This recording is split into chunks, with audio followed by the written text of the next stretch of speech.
Good morning, everyone. I hope you all had some rest last night and are ready for Saturday to start. So I want to give you a very quick recap on what we did yesterday. So yesterday we really started with the foundation of our summit. We opened the summit by looking at the reality of pulmonary fibrosis today, looking both at the scientific progress, but as well identifying the gaps and inequalities that are still present and affect the PDF patients living across Europe, which means that innovation only matters when it's accessible and it reaches our patients. Today, we're going to continue on those discussions. We will move into policy in a minute and system-level changes. We will talk about best practices and real-world evidence to better shape access across European countries. We will talk about genetics, HTA and treatment access, and the role of caregivers, which is usually forgotten. We will have two sessions for our Belgian community, one in French and one in Dutch in the afternoon, and we'll wrap up the day talking about prevention and early diagnosis. As you know, the sessions that are happening at the studios need to be registered for. Unfortunately, there's no more slots for the closing care gap session, but there is still spaces for the rest. If you still want to join in, because sometimes people might not be able to, then come up upstairs and we'll see if we can fit you in the room. We're going to finish today celebrating the 10 years of our community by having our anniversary dinner. And we remind you to collect your tickets at the information desk if you haven't done so. And we want to as well have a couple more things from you. We have the posters outside. Please have a look and vote. We have two awards. Which one is the best patient-led initiative, and the second one is best impact and innovation. So if you haven't done so, please check. They're very interesting projects done by the community. I promise today there's coffee through the day. You will be able to recharge coffee and tea and pastries all day.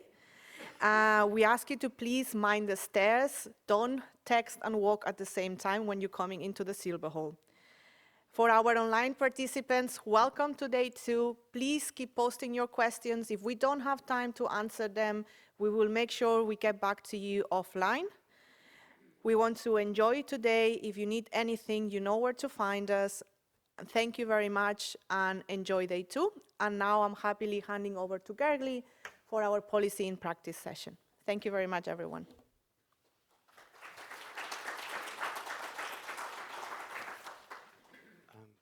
Good morning.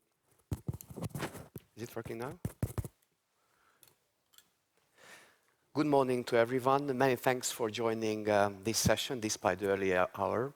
I would like to also thank for the organizing committee for ensuring time slot for policy. I think it's very important. But before we deep dive, let me introduce our esteemed speakers within the panel. On my left, you can see Benjamin Bondu, who is head of ILD clinic at Hôpital Universitaire de Brussels, and he's also a scientific secretary of the Belgian Patient Association Against Pulmonary Fibrosis. Probably there's no need to introduce Liam Galvin, who is our well-esteemed board member. Previously, he served as a CEO of EU-PFF and a very active patient advocate, having various roles like being the chair of a patient advisory committee of European Lung Foundation.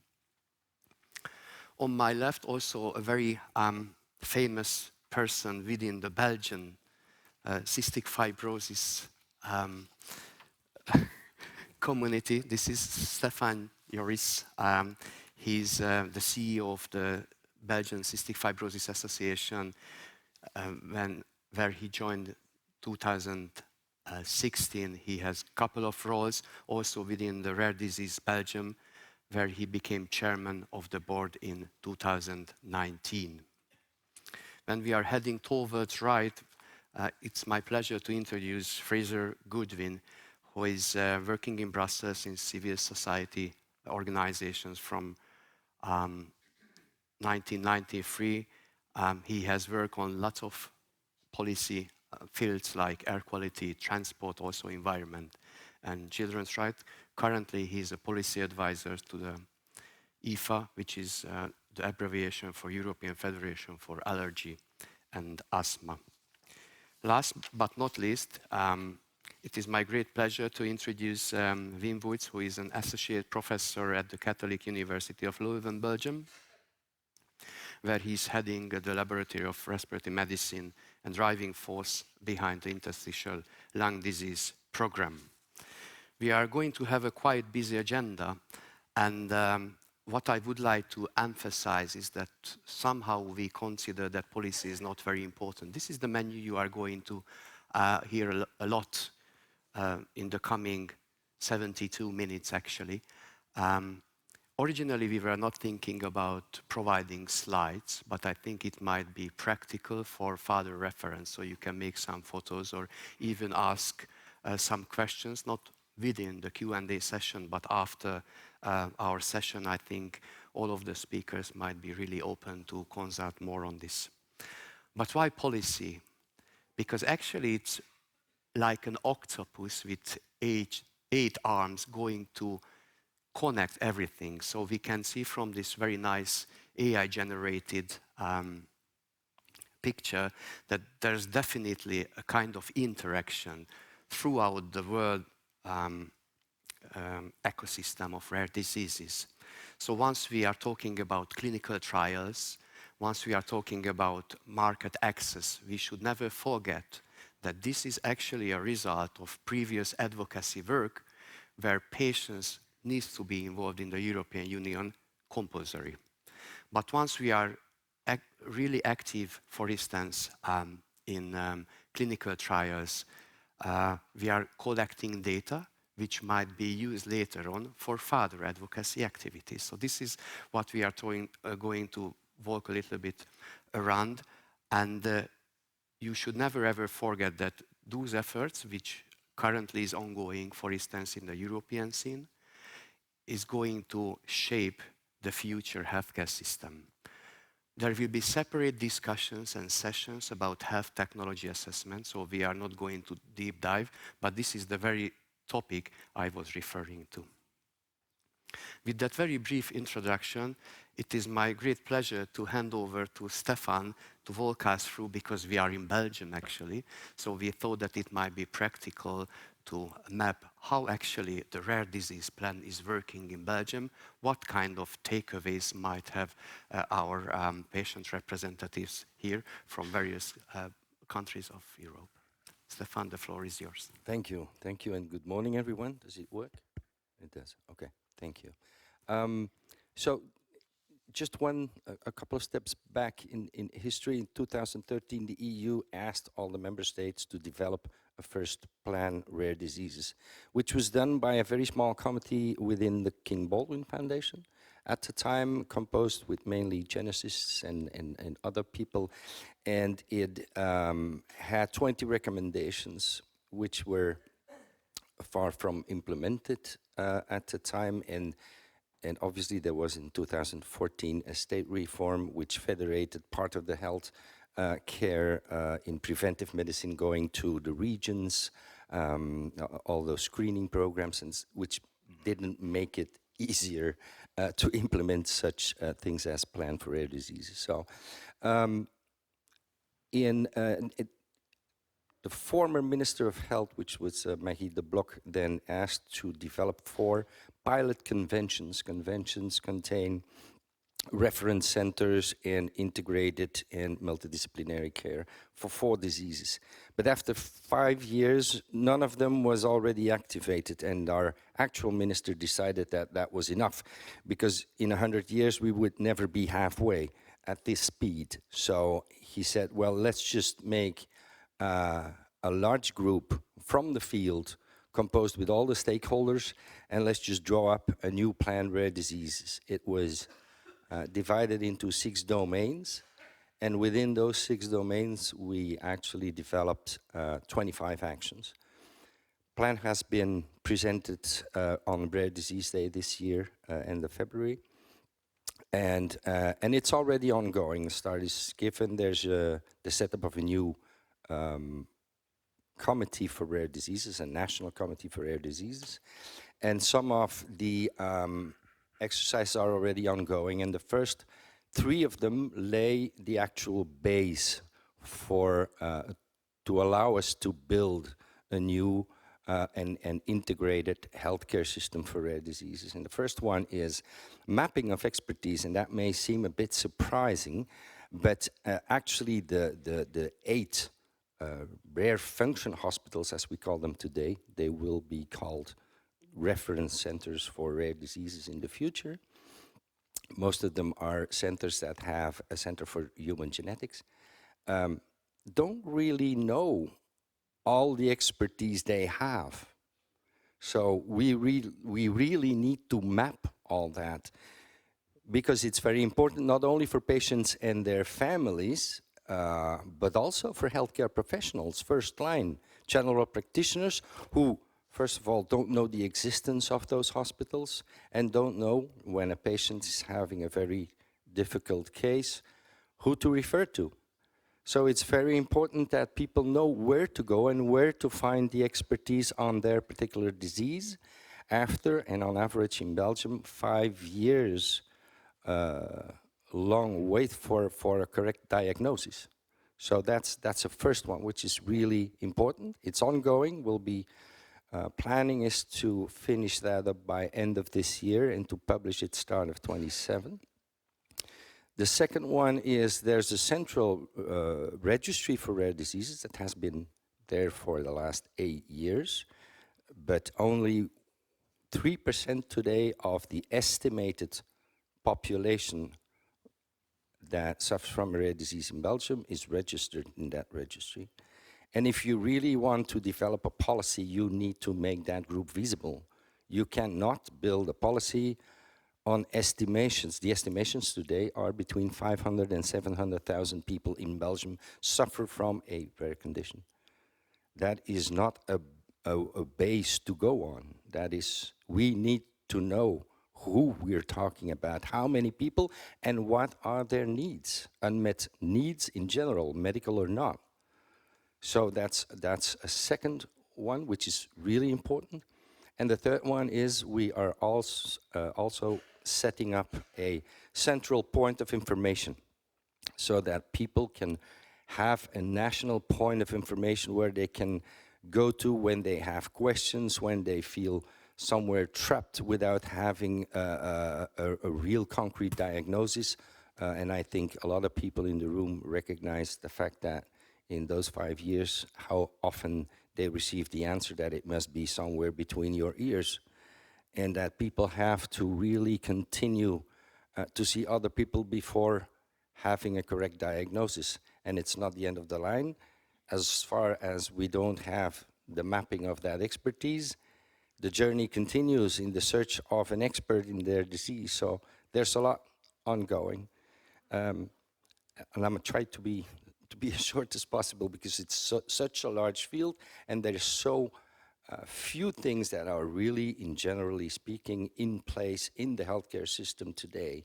You have some conventions that have been existing for 25 years, and I think the CF community is a very good example.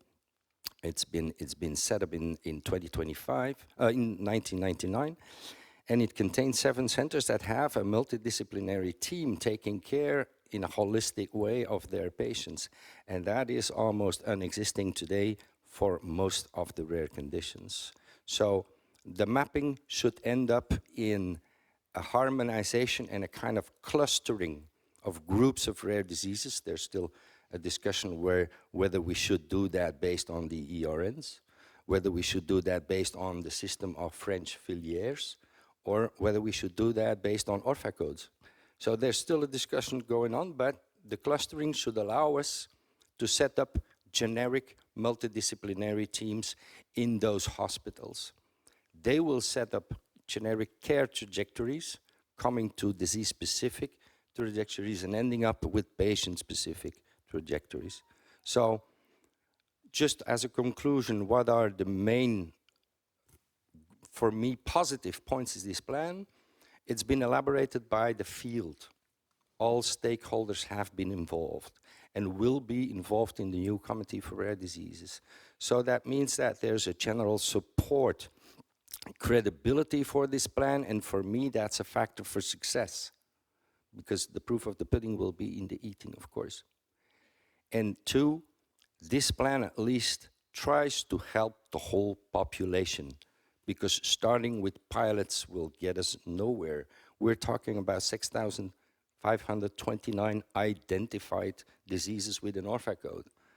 Pilots will take us another century. So this plan is really trying from a generic way going to a patient-specific way to help the whole population and see how our health system nationally can take care of the specific needs of these people. I think I'll stop there because there's a lot to say about it. Yeah, many thanks, Stefan. I think it was really interesting to learn your perspective. However, I'm still curious about our physician partners' perspective, especially on mapping of expertise. As far as I know, there kind of discussion within Belgium whether there might be a kind of satellite structure having some letters linked to some of the specific centers. So Benjamin or Wim, can you please comment on this? Yes, thanks. But so, Wim, perhaps you can also participate, of course. But the idea is to have, if I understand well, expert centers. There are 3 levels of expertise, A, B, C. And yes, so the thing we need to set up is really to evaluate and to use this satellite system with peripheral hospitals, referencing patients sometime to the expert center, and then the patient coming to the expert center should go after back also. There is I think the best should be to have a two-way communication between the peripheral centers and the expert centers. Not only a movement from the periphery to the expert, but also the expert to the periphery, so to the other smaller center.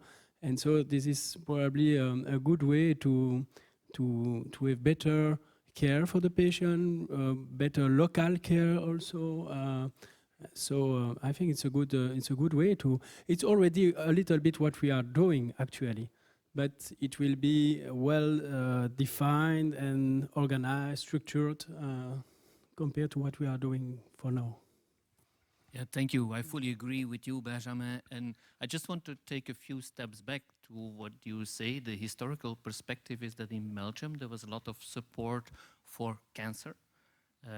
They have the support for the expertise, for the multidisciplinary teams, and then there were few occasions for rare diseases, like you mentioned, cystic fibrosis. There's a huge support for this rare disease, which is absolutely fine. But for the other rare diseases, there was nothing. And so with the former minister, as you said, who was a medical doctor herself and felt the need, we were on our way. And I just wanted to emphasize that the fact that it took 5 years was not our fault. We worked very hard to make it happen. And just before the finish line, we were stopped. So we have a new plan now. I think it is really important to set rules to identify expertise, because what is expertise? Do you have different levels of expertise? Especially in the 200 different diseases of interstitial lung disease, this is important. We also deal with very expensive drugs. Probably it will be even more expensive in the future when we come to combination regimens. So this is important that we set this right. Also to guarantee in Belgium the access to all the high potential new drugs. So this is important. And also, I agree with what Benjamin said. We already formed a network where we as an academic center are the hub center. We do the multidisciplinary diagnosis. But to sort of expand the amount of patients we see, we trained young pulmonologists who work in district general hospitals. They do the workup the same way we do it. And then these patients are presented in our multidisciplinary team. So that is a way how you can bring expertise closer to the patient. And then for the very difficult cases, very early cases, familial cases, I think we have additional services at our center. I think there we need first to recognize expertise, what is the real added value of certain centers, and we need resources, because we are building on that, because we feel the need from the patients, but there's nothing in return from the government. And we cannot keep on going like that. Yeah, I think it's crucial to understand that the appropriate accreditation system, as well as in many, many countries, building of networks might be crucial in terms of providing expert care to patients, rare disease patients. Liam, what is the situation in Ireland? We know that in many, many countries, the revision of rare disease plans are ongoing. What's happening in your country, please? Yeah, well, I suppose we followed the same path of that. It was a total balls up of since 2013 in dealing with rare disease in Ireland. There was good points, some positives, but on the whole, it was like a complicated business. So what's happened, similar to Belgium, as Stefan said, that they got all the stakeholders together. We were sort of fortunate that the Irish Thoracic Society and Cormac McCarthy, who sits on the Federation Scientific Advisory Board, were part of that group. So they've come up with this plan. It's got a bit of funding. It's done an increase. What they've sort of the highlights were that they've got a dedicated National Rare Disease Office. They're looking at doing a National Rare Disease Registry. But again, these have all been promised before. I mean, one of the main problems for pulmonary fibrosis is that no one knows how many patients there is. We can't advocate for patients. HTA can't plan for the financial supports for the reimbursements when you don't know patients. So really, one of the cause of what we hope to achieve with the rare disease is to actually get that registry up and running and really populate it with real validated data. And the other thing that where I know Belgium's still making its mind up, but the Irish have decided to go with the idea of supporting the European Reference Network centres, so that we'll talk about them a bit later on, but I know they're probably unfamiliar to patients, is because they're sort of something that hasn't really been embedded into the national health services or systems of each country, but that's what the Irish hope to do. And as a rural country, sort of populated with only a few centres of population, Ireland has uniquely come together. So for the European Reference Network on Rare Respiratory Diseases, which obviously PF is part of, that all the institutions have come together, despite geographically being separate, to form one ERN Excellence Centre. So again, so that the sort of knowledge travels rather than the patient. So someone in Galway or Cork or Dublin can go to their local hospital, but the care they receive would be the same as if they went to the single institution. Like the knowledge is shared between those four centres. So again, so lots of positives for Ireland, and but the devil's going to be in the detail. Yeah, many thanks, Liam. It seems that you have many, many plans. I'm really curious how it will be implemented in the short run. But you might also know that in other countries are many, many rare disease plans also available. For instance, in France, they have the 5th version, which is under revision currently. And in Hungary, I can also tell you that we have the 2nd one. It is not as detailed as the Irish one, so we have not allocated some funds yet, but there are some plans. And compared to the previous one, which was rather a treating pathway, the current one is rather dealing with how we can support people living with rare diseases. And with that, I would like to also draw your attention that most recently, the EU Rare Disease Plan has been published. Actually, earlier this year, in February or March, it's a document of 168 pages.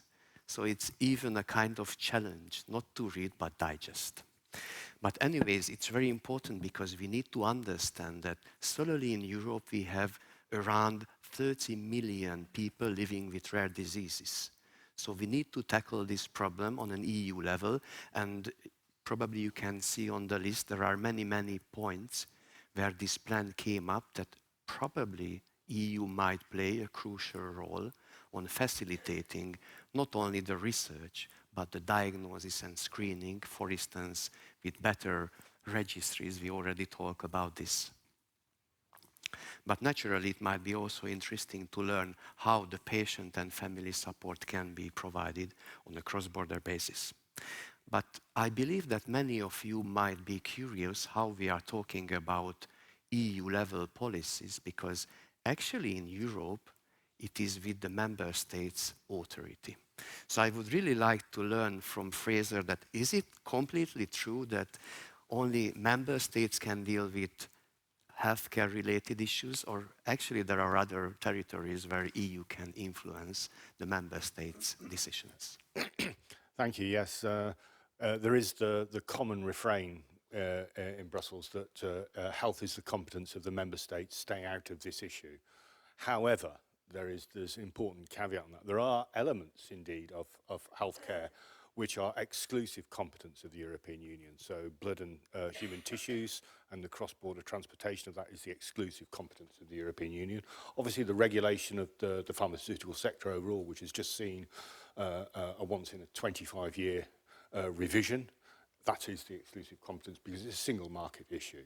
So even if health is a competence of the member state, and should be, there is still an important role for the European Union. I think the key element that you highlighted with the publication of the Rare Disease Plan is that it's trying once again to resolve the issue of the needs that patients have, the response that authorities have given, the speed at which that is progressing, and the evident gap that exists.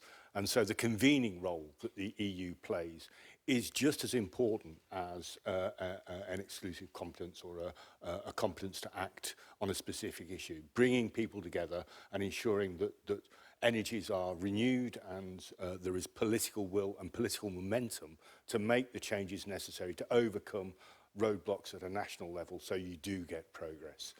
And that is very much the thinking behind the adoption of this rare disease plan at an EU level. It's trying to really strengthen the work that's already underway and also speed it up, as well as making it easier to relate those plans between member states.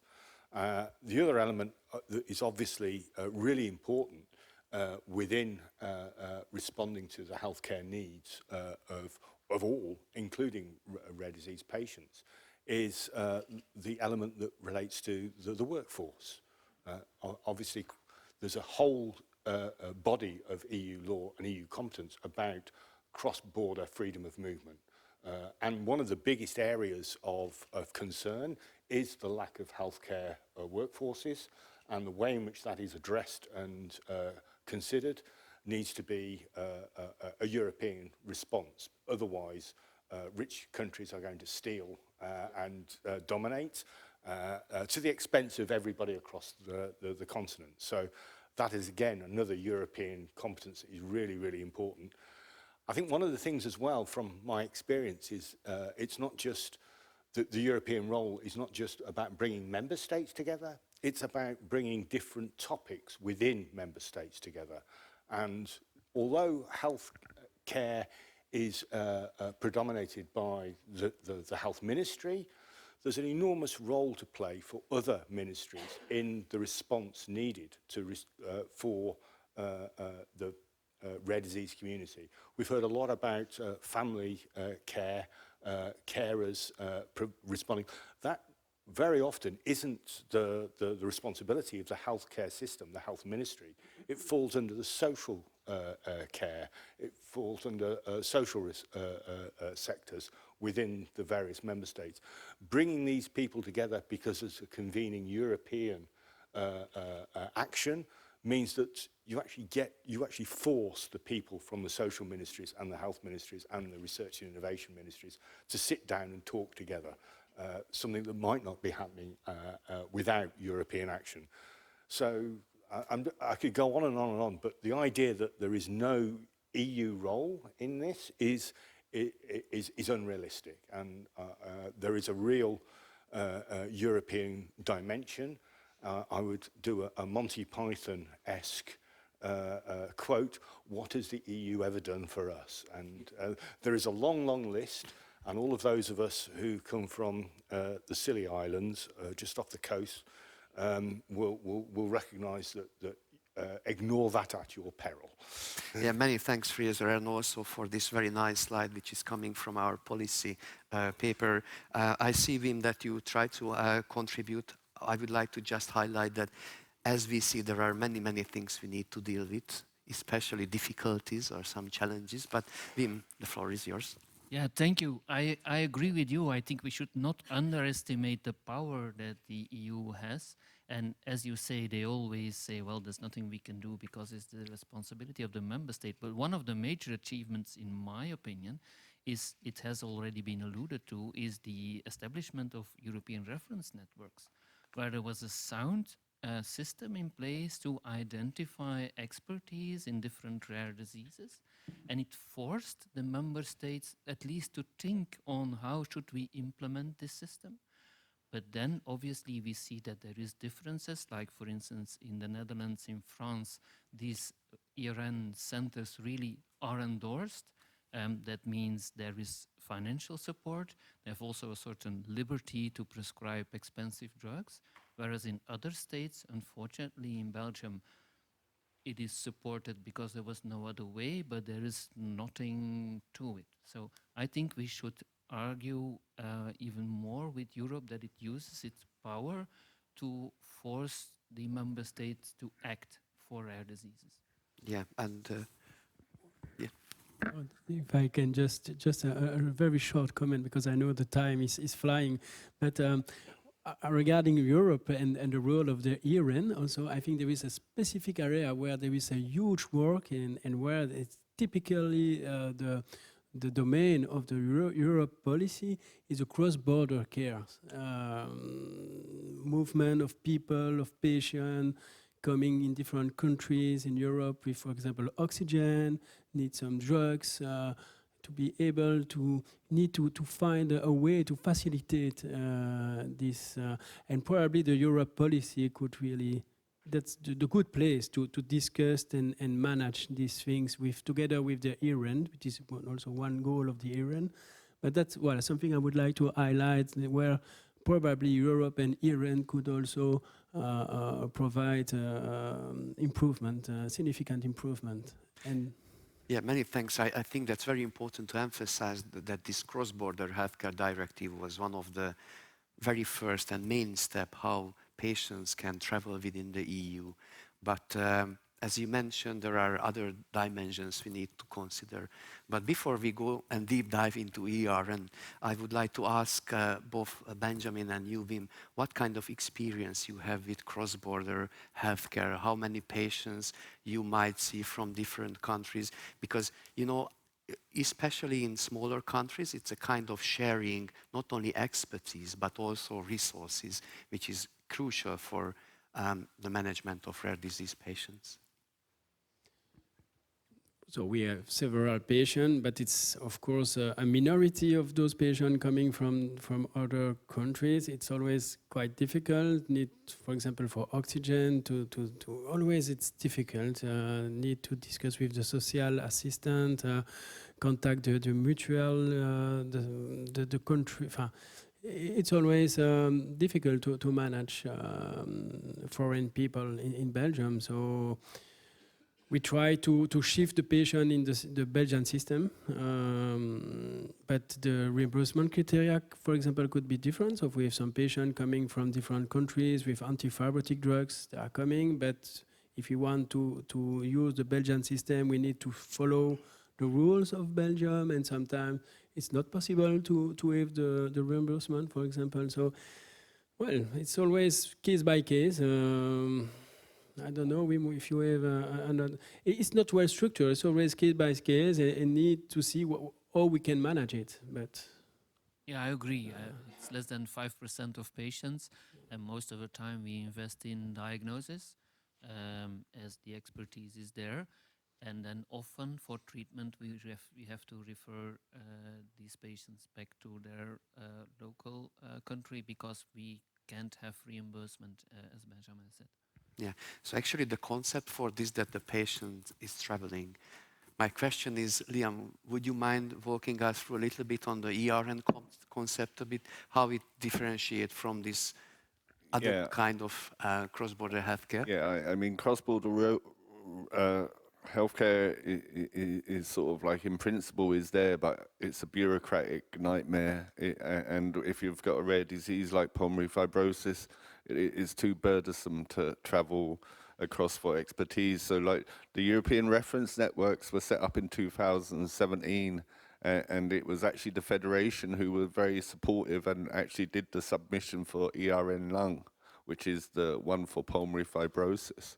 And we based it because the ERNs are made up of clinicians, but the patients are also involved. And what we looked at was how the clinicians could come together. So there's a system in place called CPMS, which is basically a Zoom for doctors who can get together with, so Wim can talk to his colleagues in Bulgaria or in Germany, go through on a case-by-case basis, look at the scans, look at the blood works, all within the sort of European health data space. And so like for patients, it has the potential to really, if embedded into the healthcare systems, to make sure that you are seen by a healthcare team with the very highest expertise in Europe. So like that's why as the Federation we supported it. It's not there yet, but it's getting there. And like with the publication of all these new rare disease plans, because pulmonary fibrosis maybe as a whole is sort of becoming not so much a rare disease, but there is benefits to being a rare disease, one of which is that they are being supported by the European reference networks. So that's basically, there is huge potential for the European reference network to really improve patient care. Thanks, Liam. I think that is a very nice and actually a baby step, because we already have some discussion within physician partners, but probably it's a more structured one.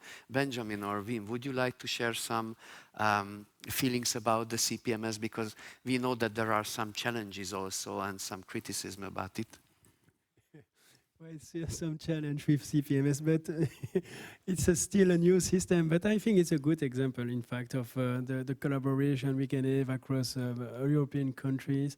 And well, it's a sort already of cross-border care, in fact, that we would like to set up. So it's a good thing. Well, to be honest, it's the beginning of the system. We are facing some, it's not yet perfect. We try to use it, probably not yet enough, but it's clearly something that in the direction in which we need to go. It's really nice to share the expertise. For the patient, it's really important, of course. So CPMS is a web platform. We can connect, we can share the CT scan, all the tests of the patient, and we can select, we invite the different experts of the different countries to come and to participate to the meeting. So it works well. Well, some problem for the connection at the beginning, but no, it's solved. But yes, but we need to increase its use and to use it more and more in our clinical practice. And yes, yeah. I can only agree with that, and I would add, I see another dimension to it as well. It's beneficial for the individual patient, doesn't need to travel, but I think there's also an educational part to that. So that maybe local teams that might not be that experienced might benefit as well from the discussion. Maybe there is an advice, maybe you can avoid a dangerous and invasive test like a surgical biopsy for the individual patient, but also the education for the local team, the discussion, that is really an added value. And if we could overcome the technical problems, it would be even better. Yes, and also I like that for some ultra-rare disease, it's really, really, really interesting.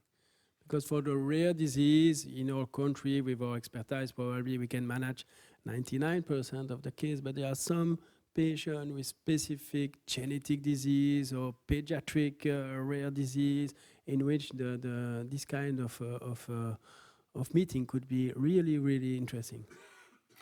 Yeah, so we see that the cross-border directive is actually partially already implemented with the help of ER and lung. We know that there are a lot of way to go, but going back a little bit to some plans. You might already heard about this very specific topic. European Commission is really interested in mapping how actually the rare disease ecosystem will look like in 2030. So they ordered from Eurord this a kind of study to map how actually the optimal system should look like. It should be a kind of system where the investment is made towards to the whole population, so it is not single patient driven one, and such kind of research should also reflect the real patient needs. With that, they also came up with some recommendations. One of them is an earlier, faster and accurate diagnosis. I think it's very difficult to challenge such kind of recommendations. But you also need to know that not specifically in Europe, but on a global level, there are also some changes. And I'm turning back again to Fraser to work a little bit on and walk us through a little bit how actually the WHO is coming here. We learned that EU has some kind of competencies in healthcare, but is it possible that WHO can even push a little bit further? Yeah, well, of course, WHO finds it very difficult to, or even more difficult than the EU, to push and progress things because it's very much a member-led organisation. The good news is that this time last year, we came up to the 1-year anniversary of the World Health Assembly passing a resolution on chronic respiratory diseases and health equity. So the resolution itself is something that the member states have signed up to. They are the ones who adopted it within the World Health Assembly. They voted to pass this resolution. And what the resolution does is it provides a framework for them to actually come up with a comprehensive national plan to respond to respiratory diseases. And that will, of course, include rare conditions and include pulmonary fibrosis. So the whole way in which member states should come up with a plan is actually agreed by them. Now, whether or not they pass the resolution at a World Health Assembly and then ignore it is down to us all to prevent. So we are very keen that the World Health Assembly resolution is not just left as a dusty document to carry, to be ignored, but is actually picked up by all of you. We were going to have a little video to demonstrate how you can harness this World Health Assembly resolution. That's not been finalised yet, but watch the social media spaces because we will be providing in the coming weeks this as part of a toolkit, so you can hold account the member states for the commitments they've already made under the World Health Assembly resolution. Many thanks. However, we also need to keep in mind that if we are making some connections with other rare disease patients, especially in the lung space, we can even reach more. So this is nicely come to our next project, which EU PFF is very well involved, which is a work of the European Lung Health Group. And we made lots of policy papers, and one of them probably, or our highlight, is the Keep Breathing paper, which was already promoted in the European Parliament in many high-level discussions. We have not only with members of the European Parliament, but representatives of the European Commission, various parts of the European Commission. I think it's very specific in some of the cases, and we try to elaborate not only long-run but also short-term objectives. I'm looking again back to Fraser because he's holding that very nice paper and probably can give some insight how we think or how we believe that the patient community should progress or in which directions. Yeah, the paper itself is a really good overview of all of the dimensions that are necessary to respond to lung health issues. The one thing I would highlight is that it's looking across the board. It's looking from prevention all the way through to early diagnosis, to treatment pathways, improving access to specialist care, but then also looking at the research agenda. So across the board, it's focusing on what we need to really step up and address the needs for improving lung health, and looking at how that can be achieved within an accelerated time frame. Because at the moment, the progress that we're seeing is real, but it is slow.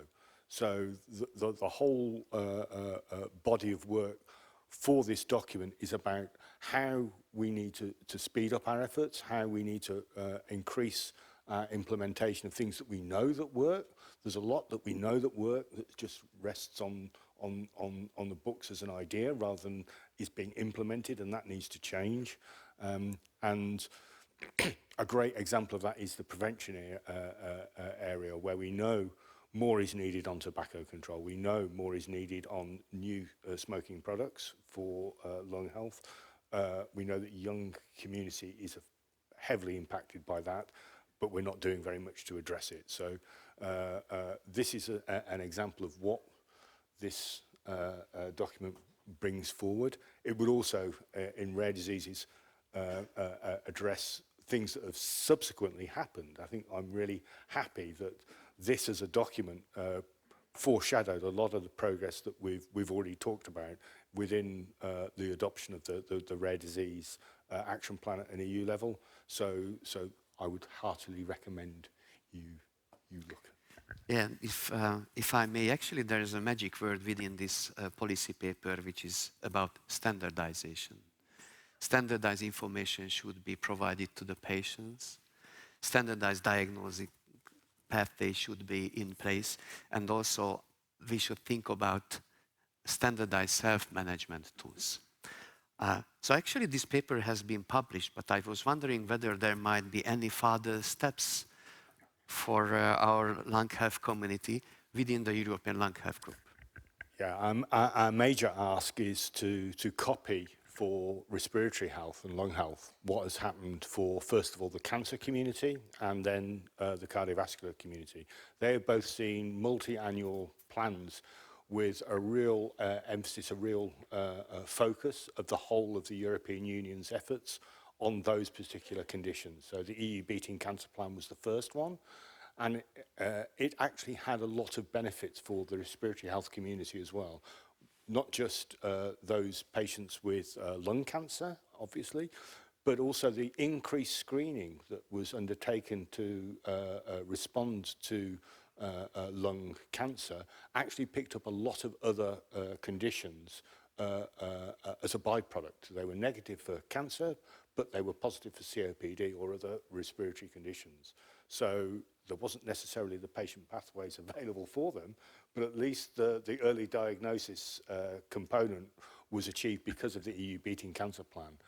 We now have a Safe Heart Plan, which is the same on cardiovascular diseases, the same approach, and that too will have a big pillar of that action will be on screening. There is a call for evidence open at the moment on what should be included on this screening plan. And obviously, the focus is on cardiovascular diseases, but the extent to which there is comorbidity between respiratory conditions and cardiovascular diseases is enormous. And it may be that you're expressing symptoms relevant for cardiovascular conditions, but they are due to an underlying respiratory disorder. So I would urge everybody to respond to this current call that's open to ensure that our concerns are reflected in the screening undertaken under the Safe Heart Plan. But long term, we want a standalone plan for respiratory health, and that would be the full range of actions, just as the Keep Breathing promoted, from prevention through to early diagnosis to improved access to treatments and specialist care, but also looking at what you can do as a national body to improve a national plan to respond to respiratory care, as well as the research and innovation agenda. That we will hope to argue and bring forward for the next Commission to be championing.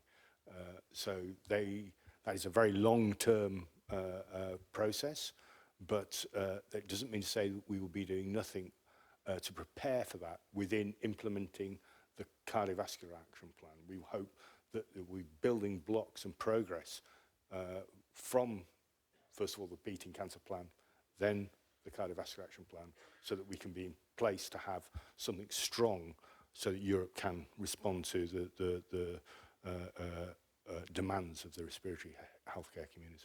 Many thanks, Fraser. I think it needs to be emphasized that such kind of exercise might not be successful if it is solely led by patients. So it's a kind of multi-stakeholder activity where we are involving physician partners, we are involving other stakeholders like pharmaceutical companies, as well as decision makers, as policy makers.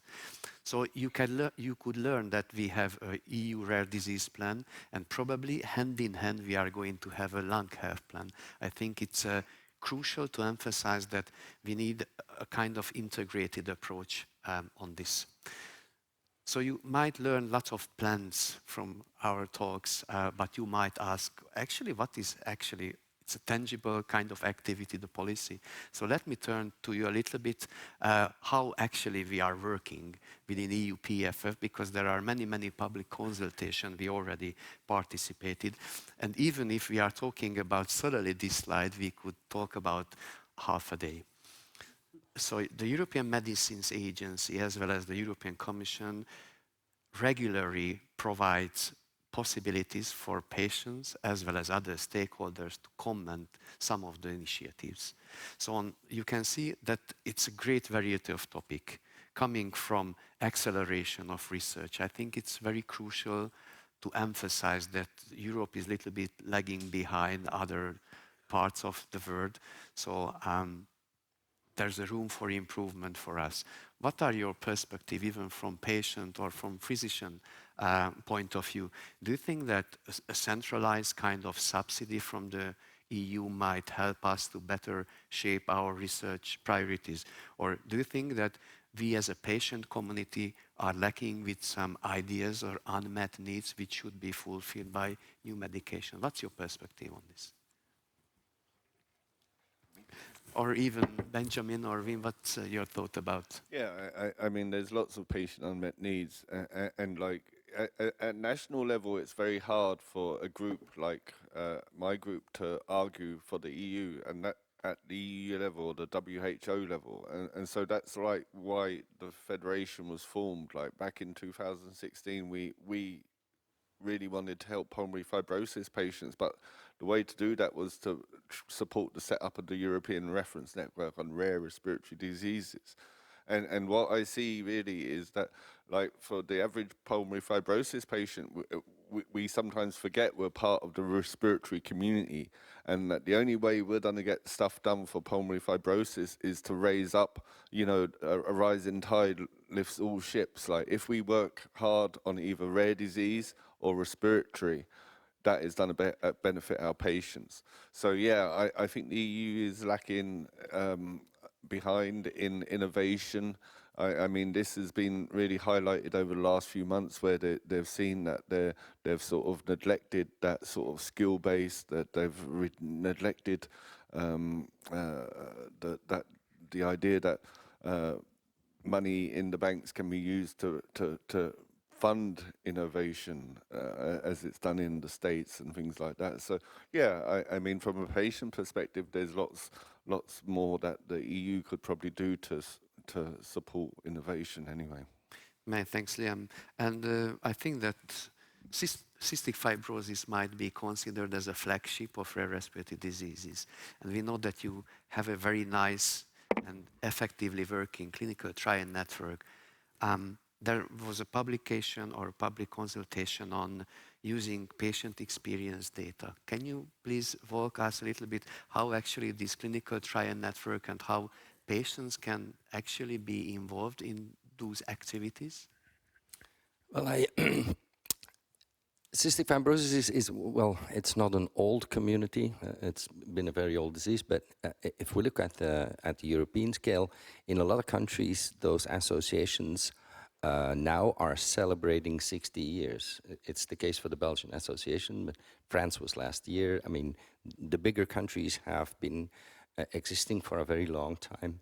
And they've had the time to build up this European kind of ecosystem. there's also been the foundation of CF Europe for patients and the ECFS, which is a European society. And they have been collaborating in the last so many years. We've been, if you look at the budgets that the patient associations have been spending to fund research, that's an enormous amount. And I'm not only talking about the CF Foundation in the US, which is by far the biggest organization, but if you look at all those budgets together, that has been a gigantic effort. Almost 10 years ago, the clinical trial network on a European basis has been set up, where also patients, and from a patient perspective, we set up the community advisory board, where companies come to see us and talk about trials, about the setup of trials, about informed consent and how it should be communicated to patients, but also about frequency of visits during a clinical trial, about therapy burden, because patients have to continue their normal therapy, and on top of that, they're trying on new therapies, new treatments, and that raises the burden on therapy. So there are a lot of talks, and is it a perfect system? No, it works very well, and if we're looking at the results in the last 15 years, it has been remarkable. Because it's an ecosystem that works very well. Is it ideal? No, and if I would dream about the perfect system, and I see that in many working groups, and a lot of clinicians are talking about the best, and industry as well, about the best patient result. And then my question is always, have you asked them? Because you think you know what the best patient result is. Did you ask? Probably not. And so if you would really dream about a perfect ecosystem, I would say clinicians, researchers, but also industry have to talk about to patients at drug design phase. Because what are the priorities of those patients? Is it, for CF, for example, a lung improvement of 5%? Or is it stability, which is quality of life, which allows them to work, which allows them to see long-term and so on? So that's not always, people are convinced on what are the patient needs. You don't. Talk to patients. And I even see it in this new committee for rare diseases, and at almost each meeting, I have to remind them, this is a muscle you should train more. Structure the place of the patient, embed it in what you're doing. I mean, the Belgian Agency for Medication, in fact, has asked us for patient experts to do joint scientific consultation and joint clinical assessment. But and that's a very good thing. And we have to train patients, and that will need some time, and that will need resources and all that, but it's really important. Because at that stage in the consulting, we are talking about endpoints. We're talking what should your phase 3 clinical trial look like, and what should you measure? What kind of data should you collect? And it's very important that a patient thinks about what's important for us, what's our priority in our life. As apart from life expectancy, we have other priorities. And so it's a whole system, it's a chain of things. And if at reimbursement phase and negotiations, they don't take into account the joint scientific consultation, that it happened for nothing. So this whole system should be one chain of consistency in collecting data, in taking decisions. So let's take these decisions as soon as possible in joint decision with the patients. And we've done a fair share of that in the CF community, and we see it in the results. I mean, we went from a child disease to a life expectancy today, child that's born between 55 and 65, if he has the right mutations and if he has access to modulator therapy. But it has been spectacular due to the fact that it was structured, that it was a lot of international collaborations, and that patients earned by funding their place in the ecosystem and their voice. Very comprehensive response, and you make my job very easy, because I was thinking about referring to health technology assessment, because it's also a very important step of the medicine life cycle. And as we heard from Stefan, it's crucial that the patient experience data is considered and taken into account. What I would like to also highlight, or try to cherry pick from this public consultation, and I know that John is very interested in AI, so there was a public consultation and AI. But I would not like to spend time on that public consultation, but rather referring on a publication about artificial intelligence. So we talk a lot about how AI might change our world, and within ERL Lung we made a very nice exercise on this. EXABO is an expert advisory patient board, which provides a platform for patients to raise questions on their own language regarding their own condition. And the response is provided by local experts on local language. So it's a kind of patient-friendly tool. But everybody was really interested whether physicians are providing these responses in line with the patient expectation. So based on 4 domains you can see, like completeness, empathy, or comprehensiveness, they measured whether the physicians, as well as 2 big AI language models, can provide a better response. And you might be surprised that one language model actually made better responses to the questions raised by patients. I need to emphasize that it's a kind of very interesting study, but we should not overestimate this, because they were very short questions, not providing the full data, but I think it might be interesting to digest that AI is actually in front of our door. So with that, I think we managed to reach the end of our formal presentation, and we would be really happy to see some questions from the audience, but I'm looking at the back, that whether we have any online questions. So it seems that there's no online questions. So thanks for our speakers. It means that we have a very comprehensive responses to each and all questions we have. Now I'm looking at our audience within the room, whether there's any question, comment. Chantal.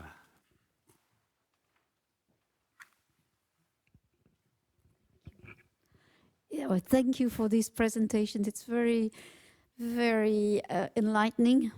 But now, what I realize, it all boils down to something, which is money and budgeting and funding, and this is what we really experience at ground level. For instance, in our hospitals, we would like to have ILD nurses, for instance, which we do not have because of restrictions and money and finance. So basically, what patient want is this type of help and support. And I know it's based on money, so we are all relying on all those efforts to make it come true. Thank you. Yeah, it's a very valid comment. I do not know whether there's any responses on this, or I might start. Once it comes to advocacy, we are always arguing in a way that we do not need more money, but we present in a way that the available funds should be used in a better way, or an appropriate way. When it comes to, for instance, a budget, we should have a closer look whether prevention might be more practical in some cases, which might decrease the number of patients in care. But Benjamin? Well, we need that one-way money, because the hospital need to to pay the people who work in the hospital. And so the problem is that we have a lot of good ideas, we have a lot of things that we discussed which are good, but practically at one moment we need support to set up that. So we plan, we change, we use the system. We try to use the best way the system. Donc there are several other nurses, clinical research nurses that help and that can provide support. But actually, if I come to my hospital and say, I want to engage one people full time to provide communication support for ILD patient, I will say, okay, good, but you have money for that. That's. Yeah, if I may, yeah, I think you touch upon the core of the problem. There's plenty of evidence that this increases the quality of the care. I think this is also with the new technology coming. I will allude to that tomorrow in my presentation. That we have the technology available to really find the key to solve pulmonary fibrosis, but what is lacking is the resources. But I think we also have the responsibility to think on how we could use the available resources more efficient. And in the former plan of rare diseases, we've been thinking what is the most efficient way if you would like to support coordination of care to form networks. Is it useful that you have 10% full-time equivalent in one center and 10% in another center? Maybe it is better to centralize care. It's better for expertise, but probably it's also a more efficient use of the means. But that is something that the system has to decide. Yeah, and as you mentioned, actually the new structure of the Belgian expert centers are pointing to this direction. So using the available funds at local levels as effective as possible and only refer patients to higher levels and so on. I think that probably that's the answer. So we need to cook what we have, and we also see the elephant in the room. But sometimes we need to be creative, or we need to deal with this problem with available resources. Stefan? I just might add on, and it's true that the new Belgian plan, I think, it tries to get to better use of the existing budget, because the budget allocated for the moment, I think it's 24 million. Which is not that much if we're talking about 500,000 people. But the fact that the multidisciplinary teams will start from generic clusters of diseases will be a more efficient way of using care coordinators compared to case managers of today. Will have an expertise in a number of, in this case, lung conditions. So I think we're trying to get there and to use the existing budgets in a better way. But even if we take a step back and look at the bigger picture, and I'm looking also at the European level, and it's something that has been discussed for many years, and a lot of people said it wasn't possible, is that for ATMPs and for orphan drugs, we might just evolve to joint procurement. Joint procurement, which is, I have 1,400 CF patients in Belgium, but there are 48,000 in Europe. And in one negotiation at European level, it's equitable access for everyone, it's faster access for everyone, it's probably cheaper, and it goes a lot faster. So there's a number of things on different levels we could do to maybe better use the existing funds and resources. I was going to make exactly the same call about joint procurement. The way in which the European Union can address this with its own budget actually is really small. The EU budget is enormous. The total budget is colossal. However, it's still a fraction of the amount of money that the national authorities spend on healthcare. So even though the EU budget is large, compared to health expenditure, it's small. And health within the EU budget is only 5% of the total EU budget is spent on health. And of that 5%, 0.001% is spent on the joint action on respiratory disorders. So you can see that the amount of money that the EU is committing on its own to try and contribute to this sector is tiny. So we will be using at an EU level, the commitments that member states have under the the World Health Assembly to say more money needs to be spent at an EU level on health. The same arguments need to be made at a national level.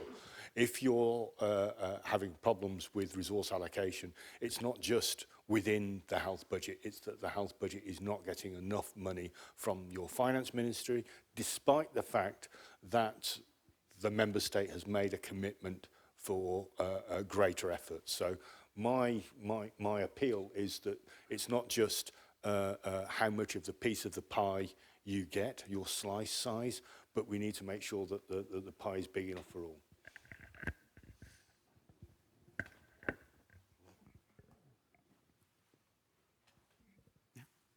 Maria? Great to hear insights, especially at a subject that, as you know, Gejali, we are interested in working on, the specialist ILD nurses and supporting the patients through more holistic and collaborative way.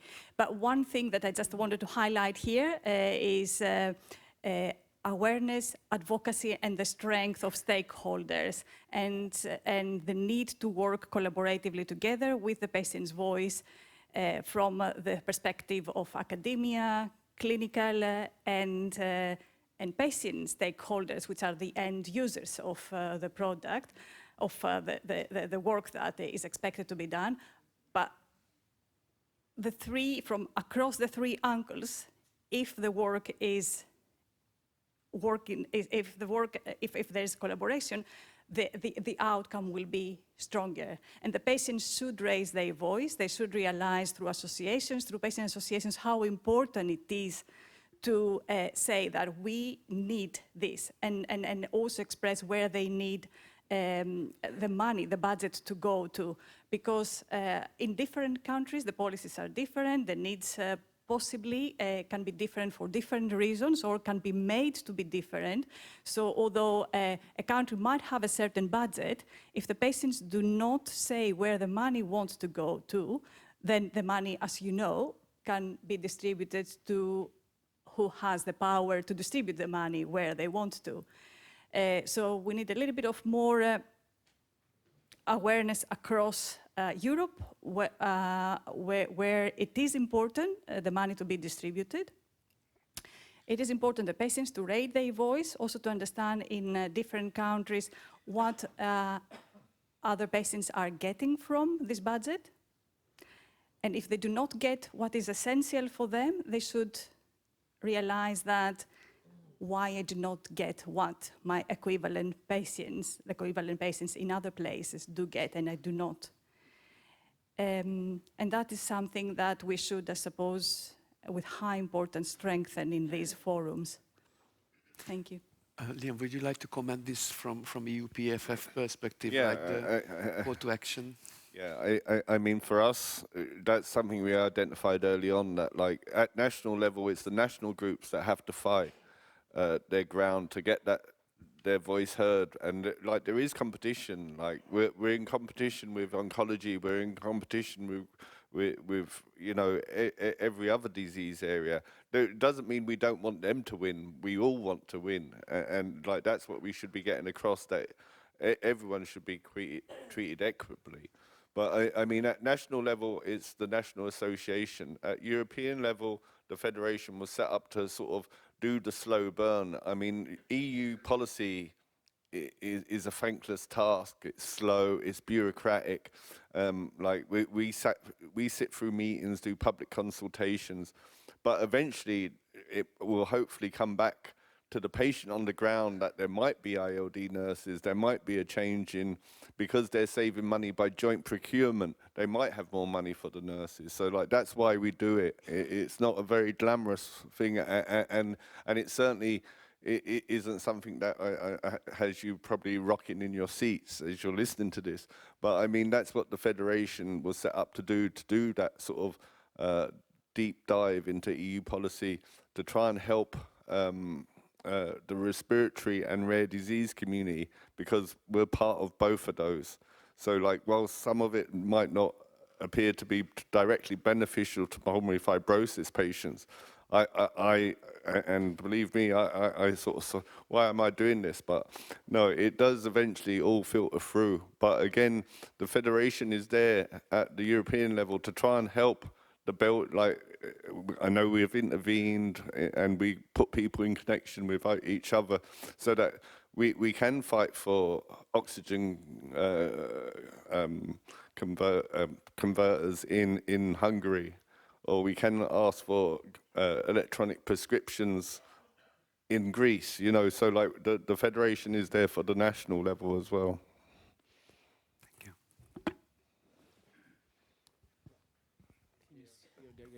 Hi, good morning. Thank you for this great discussion. Regarding the new GPL, General Pharma legislation, I would like to know if the IPF patient community, maybe through the MEP Lung Health Group or other pathways, if you have had the chance to analyze the impact of the current OMP regulation to be absorbed into the master regulation and is not going to be considered as a separate regulation from now on. And particularly if you have identified any critical point on the new definition of the unmet medical need, the new definition of the significant benefit, and the new access framework proposal. Thanks. Yeah, many thanks. Probably I can talk a little bit because some years ago there was a very nice position paper from EU PFF on the topic. Yeah, I mean, we've only got a couple of minutes, but basically, yeah, I mean, we did a position paper on the rare and orphan medicine incorporation into the general pharmaceutical legislation. Some of the demands we asked for have been met. To be honest, I'm not really too bothered that it's combined into one rather than being separate. The unmet need and stuff, the jury's still out. The devil's going to be in the detail, Melky. I'm not going to really state our position now, but I mean, we've welcomed the overhaul of the legislation. We submitted as well around the interpretation of patients versus patient advocates. Again, that's going to have to be thrashed out. Again, it's going to be another pragmatic and long approach to see what actually comes out of this. So it's probably a non-answer, but... If I may jump in, actually, so we try to discover and analyze the definition of unmet needs. And it seems that it's not objective. It might be some hurdles when it comes to how we try to approach this. So currently we are checking what's really the message or what will be the deliverable on our end, but still in a very early phase. Yeah, I mean, the contribution I'd make is that it's a policy cycle, and the point that we're at the moment is seeing how implementation of the new framework works and functions. And so it's keep an eye on this at the moment. It's not developing a position, it's developing or promoting a position, it's developing a position in reaction to the way in which it's implemented that's key and important. And I'd also add that also is relevant to health technology assessment and the implementation of the regulation.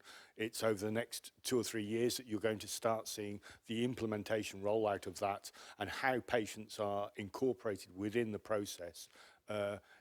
The regulation's been agreed and adopted, and it's the implementation phase of it now that is key. It's not advocacy about something new as a policy, it's advocacy around how things work on the ground that is now key.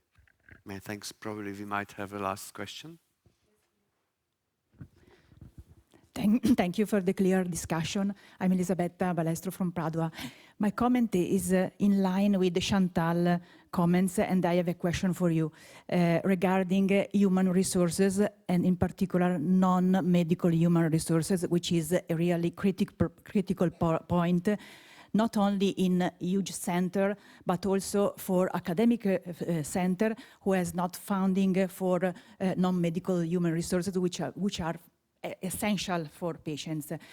So my question for you is regarding a strategy which is to raise awareness in terms of incidence and prevalence, and to touch this issue with institutional at a national or regional program, for example, to raised the concept that we are not dealing with a unique and rare disease. Of course, we name and label rare disease, but are common and as much as prevalence like other patients with a burden that could be similar, like, for example, chronic obstructive lung diseases. So my question to you is, do you think there is a strategy also to track the new cases in your hospital, like ORFA codes, like other management to track all the patients and to raise the real critical numbers in terms of prevalence and incidence,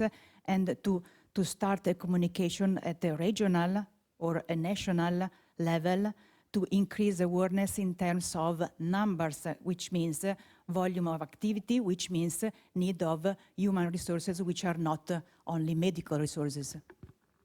Yes, so well, thanks. It's a very good question. It's indeed something we need and we are trying to do. And for example, with the registry, the Belgian registry, that's something we need to use more and more to have.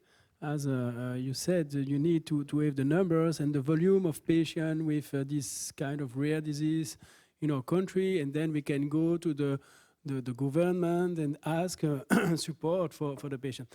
So now in Belgium, this is clearly start for IPF with the CRD registry, but the problem is that only a few centers actually put patient in the registry. We don't have a look of all the population, for example, in Belgium.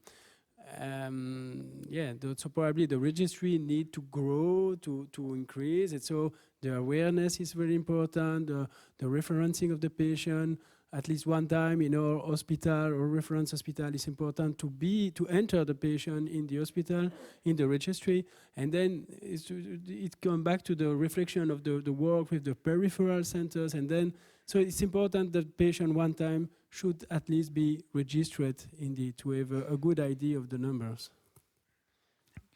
Yeah, thank you. I think this is really crucial. But I think the awareness is raising, it really works. My own experience is by setting up networks, you can do regional awareness as well. And so the example is there. We used to make 100 MDTs a year, now we do 1,000 with the network. But also there, it is impossible to do imputation of all those data manually without resources. But nowadays, there is better and better computer tools that make electronic patient data records talk, even different systems. But again, if we had a bit of resources, we could make this work.